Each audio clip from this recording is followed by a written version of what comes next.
Hello and welcome to another episode of Paper Traders, a show where two average Joes try to beat the market. I'm your host Eric and I'm here with Danny, and I'm right off the top just going to remind you to like, subscribe, comment, share this with your friends, because we seem to have some pretty good conversations between last episode and this one, because this week we have on Dave Borun, who is here with us, who is an editor here at Zacks and also the head of Marijuana Innovators, the head editor for that, which also randomly happens to be, we're just going to get all this stuff We're just out. going to knock everything out in the first 2 minutes of the show. Right.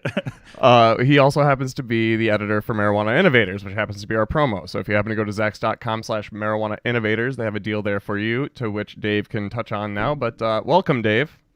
Hi, thanks for having me. Yeah, it's good to have you back. You know, we had talked some marijuana a little bit ago. I'd say probably close to 3-4 months ago.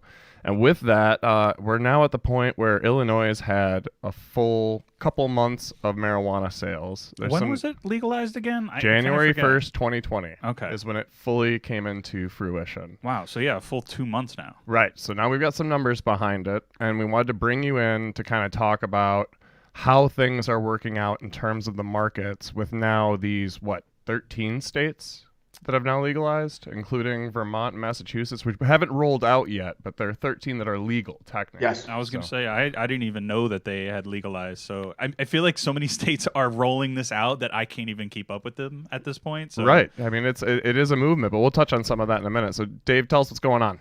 Okay, so Illinois, the rollout has actually been really encouraging.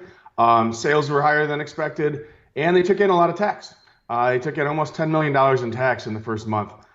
So that has been a big driver for the legalization movement in terms of getting people who otherwise might not necessarily be on board with retail recreational sales. If you say, hey, you can shore up the state's budget by charging tax on selling retail marijuana. So the Illinois experience has been encouraging so far. Being said, I have a little bit of a reservation about that strategy. The Illinois taxes are fairly high. Yeah, 33% here. About 25%. 33 if you're in the city.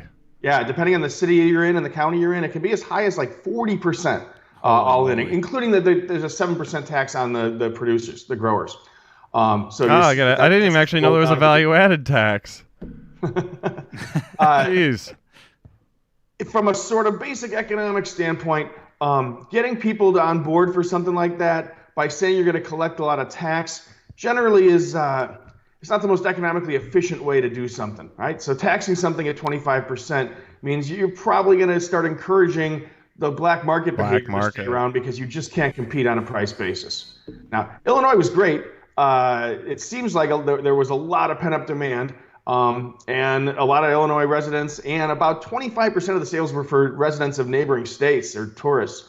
Go figure. Did go to the stores and pay the tax, but I have some reservations about whether that same kind of revenue and tax collection is going to continue in perpetuity.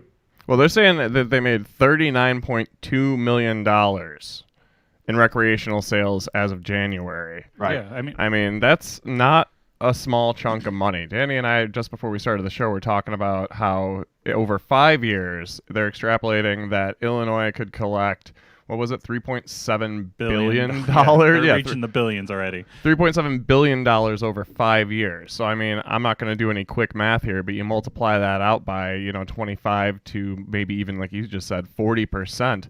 That is a pretty hefty chunk of change that should be hitting state coffers. Yeah, I mean, I feel like it's plausible, though. I know I said this before the show. We were looking at the numbers of people that come to this state on an annual basis, and it was saying that it was over 100 million tourists come to this country or this state, and then you have 13 million people in the actual state who are residents. So I feel like the amount of traffic that comes through here definitely can make it a plausible thing, especially at that high 40% tax rate that we were just talking about. Sure. I'm gonna rain on the parade again a little bit there. And yes, you're absolutely right. The tourism and tourists buying in and paying the taxes have been hugely supportive in Illinois. But a lot of that has come from not necessarily tourists that are coming on vacation, but residents of the 5 neighboring states, and really mostly Indiana and Wisconsin. People coming to Chicago or the Chicago area. And they're about a quarter of sales. those states have so far been resisting their own recreational legalization efforts, but you can guess that when those state legislatures see how much money their own citizens are spending, putting out, yeah. They're going to change their minds in a hurry. So some of that, I think, could be ephemeral for Illinois. They got first mover advantage on collecting the tax, but I'm a little afraid that that portion of it, the tourism portion, won't last with the same strength that it has been.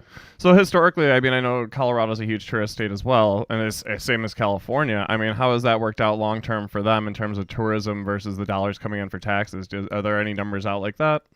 Well, so for California, all the states, and I'm in California right now. I don't know if we mentioned that in the intro or whatever. Just rub it in there. What's the weather like out there? We're surrounded by states where marijuana is legal, recreationally, Nevada and Oregon, and then to Washington as well. So there's not a lot of the local tourism just for the sake of coming to buy your marijuana kind of tourism. I think Colorado got a lot of that at first. And Colorado, again, that has a huge tourism industry because of skiing and winter sports. And so I think that possibly someone might have chosen Colorado over, let's say, Utah next door, where you can't buy marijuana. But I find it hard to believe that people are actually planning their vacations around going to marijuana somewhere. Right? It's a convenience. So it doesn't necessarily increase any tourism, but when the tourists show up, they do buy and they do pay the taxes on the marijuana. So so you're saying that the numbers are probably still roughly the same then, in terms of tax revenue. So I mean that would say that would support Illinois' argument that they can make that portion of that $3.7 billion. I mean that's a heck of a lot of money that I hope hits the economy in some way. I know that Illinois has earmarked a lot of that for fixing their pension issues. Yeah, Sure. I know they said that it was going to go towards helping out the communities, but it did allude to helping out with the unpaid bills, which is at $6.2 billion currently, and then the pension debt, which is at $137 billion. So there's no numbers to really snuff at. Those are very, very high Call debt. me the hater again, but man, I do not trust Illinois to do anything fiscally responsible with that money whatsoever. Well, I mean, I feel like the taxes they're going to get from this cannabis industry isn't going to be much. It's going to be a drop in the bucket in comparison to what they need to pay off. I'm going to pull out my calculator here because, almost half of $3.7 billion sounds like it would solve all of their problems. I mean, $137 billion in pension debt? Knowing that we were going to talk about this, I looked up the pension issue in Illinois. I do it in my head, but I can get it pretty close. So it took in about $10 million in January. Let's just extrapolate that out for a year. That's $120 million a year. The Illinois Budget Office thinks that they can triple that by 2024 or 25. So they're thinking about like $350 to $400 million in taxes. So take that out 10 years. There's your $3 billion number. The unpaid pension liability is, Danny just said, $137 billion. Right? So over 10 years, they can take in about 2% of that, really putting a dent in the pension issue. The unpaid bills thing is great, but really the hoping that marijuana tax is going to solve your fiscal problems is a fool's errand. They are not going to be able to solve Illinois' pretty well documented fiscal issues with marijuana taxes. It's a bonus for them, but it's not going to put a dent in what they really owe. Oh, no, I was totally making a joke there because that pension issue has been a problem here in Illinois for generations. I'm sure even as a kid, you probably even read about how windy Illinois' government is. So, I'm just trying to get a quick look here to see what Illinois' credit rating is because I'm sure that's got to help them somehow. I want to say that we were like a triple D or something. We were like a step away from F. But, like, we don't have good credit. So I think we have one of the worst credits out of all the states. I'm pretty sure I could sure be we wrong, do. but we're darn close. But do you think with all these kind of taxes that Illinois is putting on the cannabis, do you think that they're going to take a step back from that and realizing that it's hurting their sales and overall taxation on it as the long run looks? I mean, you just said we're only going to hit a drop in the bucket towards their debt. I mean, at some point, do they kind of take a step back and say, hey, we need to help out these sales and these companies that are going to, I guess, in the end kind of profit from this? Danny, it's hard to say. So far, I mean, it's only been a couple months in Illinois. we're a couple years in California, and so I'm just going to compare those two experiences. California sold significantly less recreational marijuana in 2018, the first year it was legal, than they sold in 2017 when you could only buy medical marijuana. You had to have a prescription. To the tune of $500 million, right? So they sold about $3 billion worth of medical marijuana in 2017 and only $2.5 billion of recreational in 2018. And the only obvious difference is that the recreational carried a lot higher level of tax on it. So it seems as though people were very price sensitive, and instead of buying the newly available recreational marijuana that they could just walk into a store as long as they're 21 and buy, if you're gonna guess, and I am, that they probably weren't smoking net less marijuana, that they were just buying it from an illicit source. So it was a pretty stark example of how the level of taxation actually keeps the black markets alive.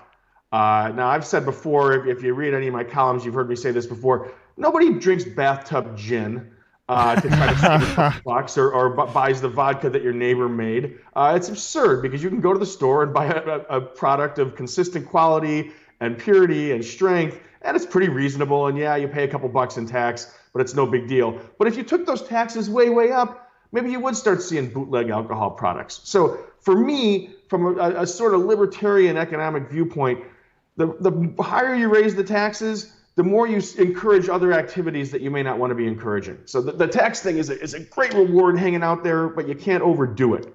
Right. So Now, my theory in Illinois doesn't seem to have had that problem, at least in the first couple of months. My theory is that there may just not be this sort of black market networks in Illinois that have already existed in California before legalization. So it's just a lot harder for residents of Illinois, your average Joe on the street in Chicago, to find himself a bag of black market marijuana. And so for him, the store, even though it's more expensive, still represents such a huge convenience that he doesn't care about the tax, that he's less sensitive to the tax. Well, I think you said a bad word in there. I think I heard libertarian tossed out, which in this current environment might not be the best thing to get to. But yeah, I tend to agree with you. I think that Illinois is definitely, especially because of the high tax rate, going to have to really battle that whole thing about how much it's going to cost and how much of the black market's going to still take hold and still be involved. Because, I mean, from my personal view, from what I've read, is basically Colorado did it right. They've got a fairly low tax rate. The money goes directly to schools. It's pretty cut and dry program. There's not much wiggle room for getting outside of the lines. There's no gray area. Sure. So, and at such a low tax rate, they've been able to, meet their supply and demand and reach it at a below black market price level, which is I think would be the ideal plan. But right. Yeah, I think it is. I mean, as an investor in the marijuana space, ideally, I want to see it taxed at something pretty much like say regular sales tax. Most states have a little bit of extra tax on alcohol, tobacco, the sort of sin tax kind of things. Yeah, even that would probably be okay. But the 25 to 40% taxes, I think, are kind of doomed. Are going to doom themselves in terms of hurting the market that they're seeking to collect money from. Yeah, I totally would agree with that. All right, so we got a few questions here. Let's see what we got. First off, Kevin Yee, good morning to you and to our friend Ifua Boss. I still love that name, by the way. Yeah, it is funny. Kevin Yee, in terms of Georgia, I'm not actually up to date with what Georgia's doing in terms of legislation, in terms of legalization. Dave, do you happen to have any insight in that? There's nothing recreational going on in Georgia. I think there may be a ballot initiative for medical marijuana. Okay. Yeah, I know that Wisconsin actually also passed a medical marijuana initiative through the Republican House, which is crazy. This is what I'm talking about. I cannot keep up with the amount of states that are just passing it, whether it's medically or recreationally. It's just moving so quickly at this point, I feel like. And with it moving quickly, I see a lot of companies kind of popping up, not a lot of names that I know. I was doing a little back-end research looking at Michigan and Illinois' kind of companies. It looks like one of the largest U.S. Cannabis companies, Curaleaf, is trying to get in here in Illinois. Yep. They just purchased Grassroots, which they did for $870 million. So no drop in the bucket there. It was a pretty hefty purchase for them. But then I was looking at Michigan, and they awarded 10 licenses. But I saw that those 10 licenses were were only given to 3 companies. 5 of them were going to, let me see here, 5 to a company called Green Peak Industries, and then 4 were going to a company, let's see, Loom Cannabis, and it just feels like they're cornering the market. They have all the retail, the grow operations, kind of everything already set up.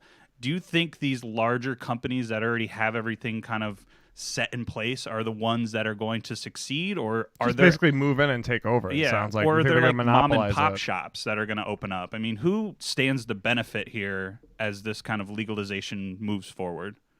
Sure. I mean, just like almost every industry, I think that the biggest winners are going to be bigger companies, and so that's why you see this rush to consolidation.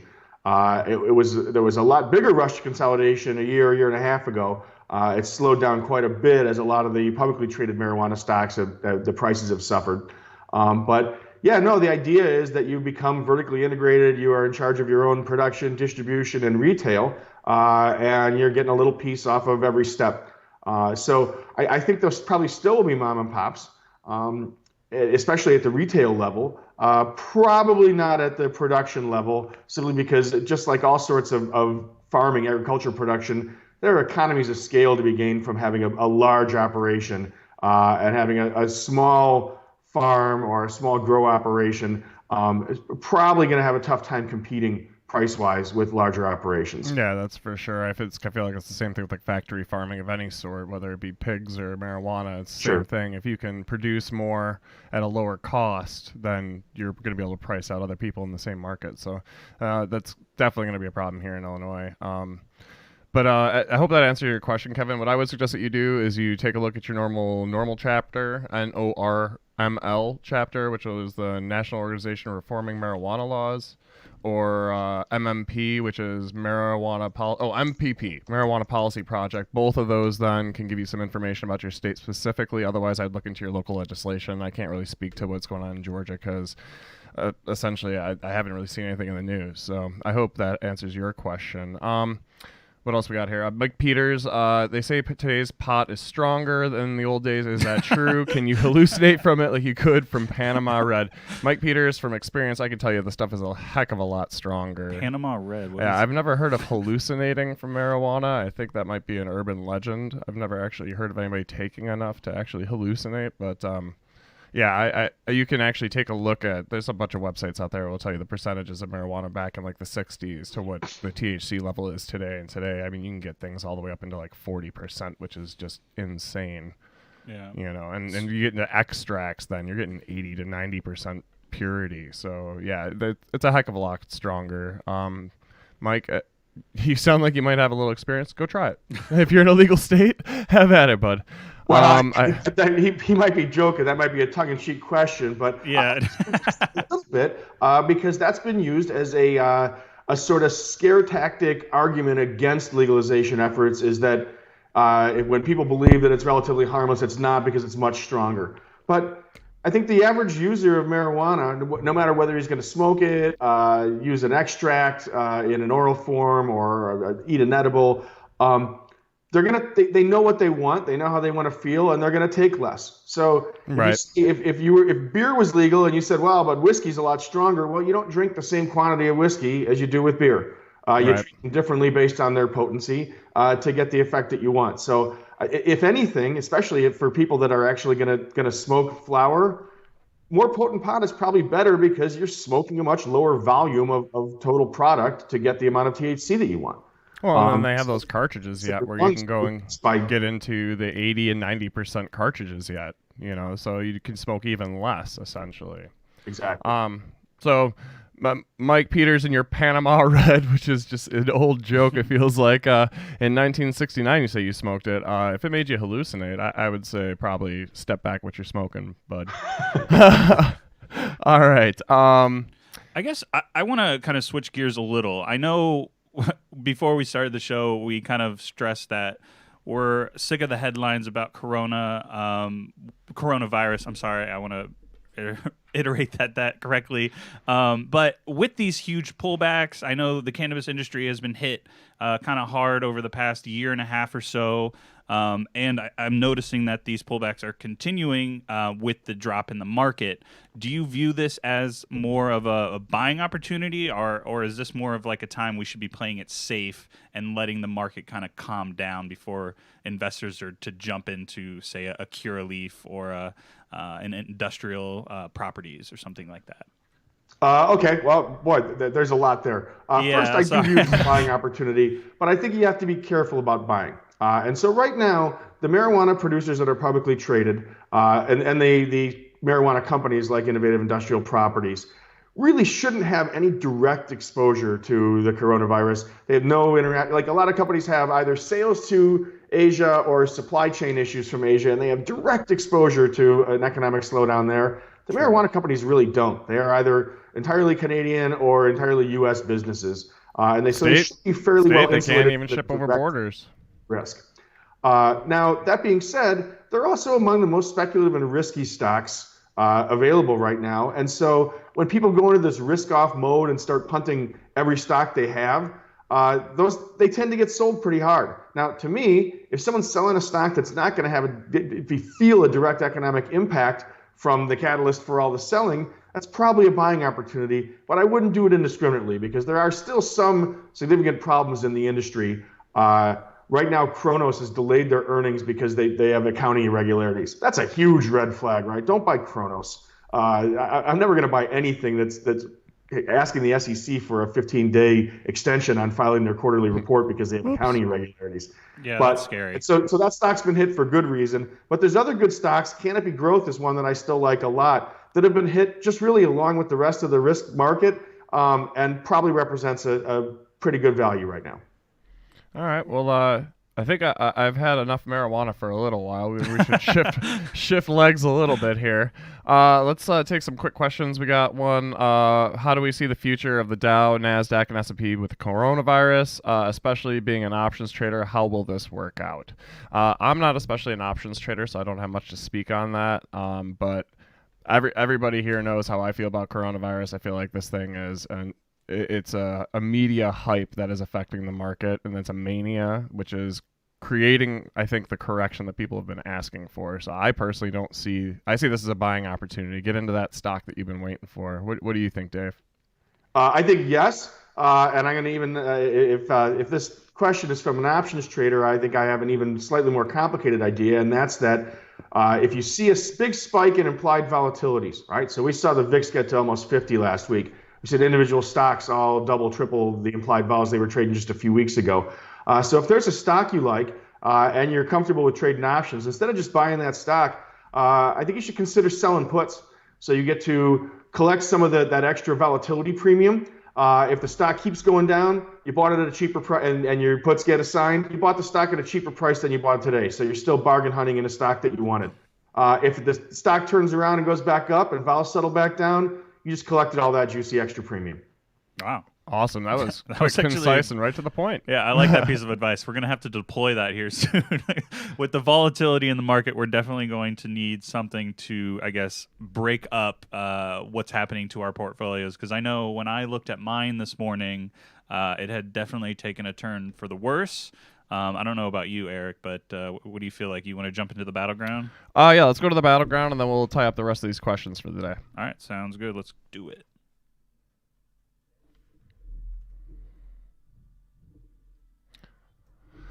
All right, so I guess I'm going to start just because I know I'm taking a hit in the red today. But I'm again not concerned. I've got stocks that are, I'm down 13%. I know I've got stocks that are going to be winners shortly here. You know, Disney is still hurting a little bit. Kinross Gold will come back. And Neo took a little bit of a hit, but again, I feel like it's a long-termer that I'm willing to take at least a 20% hit on before I decide to get out. Yeah, I'm kind of in the same boat. I obviously have taken quite a hit. I mean, at one point we were almost up 9%. Currently, we're sitting down around 4%. So not terrible. Nothing to be running to the hills for. We really only got hurt with Disney. and then GW Pharma, which is our cannabis play. Which I'm sure Dave will have something to back say to about. cannabis, yeah. Yeah, but I feel very comfortable with both of these companies that have kind of come down. Surprisingly, Square Inc. has held up very well during this kind of downturn in the market. They had earnings beat by 10%, looked pretty good to investors, so they seem to be holding on to that one, and it's not hurting our portfolio. Same with AT&T, pretty safe play there, good dividend. So we're doing pretty well. Again, it's not something we're going to be running to the hills over 3% down. But yeah, we have optimism. Do you have any thoughts on GW Pharma, Dave? I do. I love GW Pharma. I think I kind of can't believe that the stock's not doing better recently. Every earnings report is just a blockbuster. They're killing it, and their pipeline is even more exciting than the increase in sales for Epidiolex. So for people that don't know, they have the only FDA-approved drug that's based on cannabis that a doctor can prescribe. And it's for a couple of relatively rare forms of epilepsy. But it's hugely effective, it's pretty expensive, and it's covered by insurance. So it's in the range of $30,000 a year, and about 93% of insurers in the U.S. will cover it. Wow. So it's a very profitable drug for GW. But the pipeline is better. They have cannabis-based drugs for autism, for MS, and for PTSD. So these are three conditions that are a lot more, that are suffered by a lot more Americans and people worldwide. And if they hit an approval on, for instance, let's say the autism drug, a CBD-based autism drug, I mean, the sky's the limit for sales, right? So GW is a very solid performer right now with real skyrocket potential. Love GW.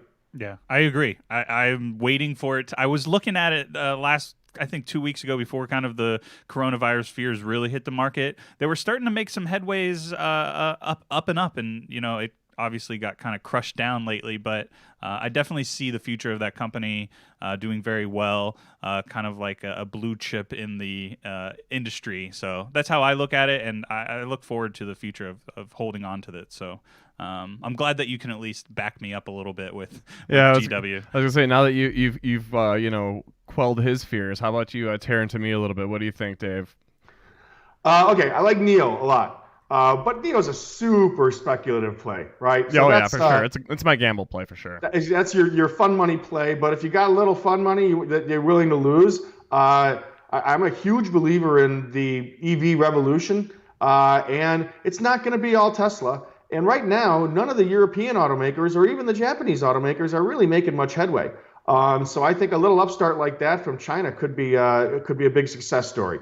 You and me will tell Kevin Matris. We'll put our dukes up and be like, Neo's gonna win. Yeah, Kevin Matris did not like. He hated that play. Let's see. What else do you say? You got Disney. You say you're getting hit a little bit of Disney. Yeah, I hit a little Disney. I think I bought it at like 120.